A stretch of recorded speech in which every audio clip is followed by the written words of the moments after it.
Good evening, ladies and gentlemen, and you too, Professor. I'm going to try and butt in with a little talk on goats. Well, speaking about goats, I have a little boy. Of course, he's not a goat. He's only a kid, but he'll grow. But he wanted a goat. So I bought him a goat and took him home and introduced him to the family. It is funny how I bought this goat. I bought it from a pawnbroker. He was a kind of an unredeemed, hand-me-down goat. Kind of a second-handed goat, that's what he was.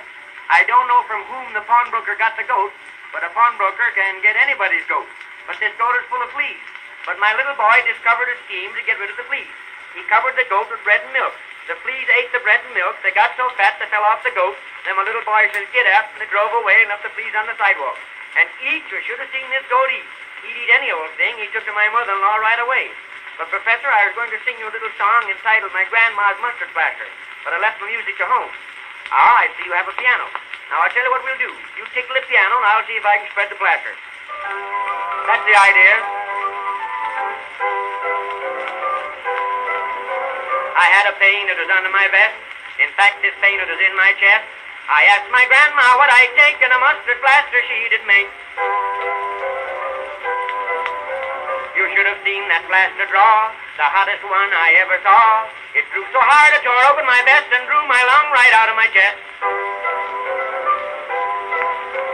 I had to throw the thing away when an actor picked it up to J. On him it drew so hard, you see, it drew the extra salary. Of course, that made the actor sore. He stuck it on the theater door. The company were playing Faust. The plaster drew and it packed the house. A car conductor saw it there, and from the door it he did tear. He stuck it on his car a while. It drew his car for 40 miles. The motorman did loudly swear, and wildly did he tear his hair. The car had gone away too far. He tried but couldn't stop the car. Well, at last the plaster fell in the street. It struck a Chinaman on his feet. It drew his boots off at that point and pulled his leg at the opium joint. But he would not stand that abuse, and so he tore the plaster loose. He threw it and it struck on a cop. It drew so hard it woke him up. It drew his hat down over his eyes, and loud for help the cop he cried. And then the wagon, it came down, the plaster drew it all over town. The coppers fought with might and main, and got this plaster on a train. And just as soon as that was done, it drew the train to Washington. That settled the mustard plaster, got stuck on politics. Professor, I have to thank you. You're all right. But I have another little song here now entitled The Bumblebee. However, I have the music for this one. A boy once caught a bumblebee for fish bait he was wishing. He put him in his pistol pocket, then he went a fishing. He sat down on the bank and on the bee, the little sinner.